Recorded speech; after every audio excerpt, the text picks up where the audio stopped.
మహబూబ్ నగర్ జిల్లాలో అక్రమ ఇసుక దందాపై ఈటీవీ ప్రసారం చేసిన యథేచ్ఛగా ఇసుక దందా కథనానికి అధికారులు స్పందించారు.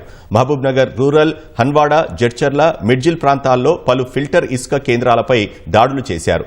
వెంకటాపూర్లో మైనింగ్ అధికారులు, తహసీల్దార్, ఎస్ఐతో కూడిన బృందం తనిఖీలు నిర్వహించి లభ్యమైన ఇసుకను సీజ్ చేశారు.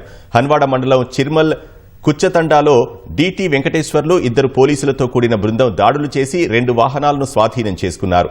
బాధ్యులపై చట్టపరంగా చర్యలు తీసుకుంటామని అధికారులు తెలిపారు.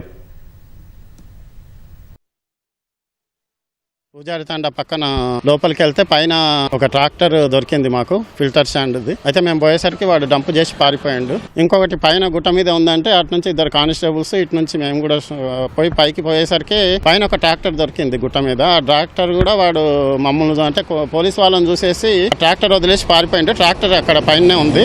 ట్రాక్టర్ ఫొటోస్ అవి తీసేసుకున్నాం. ఇప్పుడు మాకు వచ్చిన ఇన్ఫర్మేషన్ ప్రకారం ఇక్కడైతే రెడ్ హ్యాండెడ్ గా దొరికినాయి. కేసులు బుక్ చేసి బైండ్ ఓవర్ చేస్తాం. ఫస్ట్ ఆఫ్ ఆల్ ఒక 2 సార్లు బైండ్ ఓవర్ చేసేసాక తర్వాత అవసరమైతే ఎఫ్ఐఆర్ కూడా బుక్ చేస్తారు. కాకపోతే ట్రాక్టర్ వదిలేసి పారిపోయింది కాబట్టి ఆ ట్రాక్టర్ అయితే ఉంది. ఎవిడెన్స్ ఈజ్ దేర్, ఎవిడెన్స్ ఉంది. దాని ప్రకారం యాక్షన్ తీసుకుంటాం.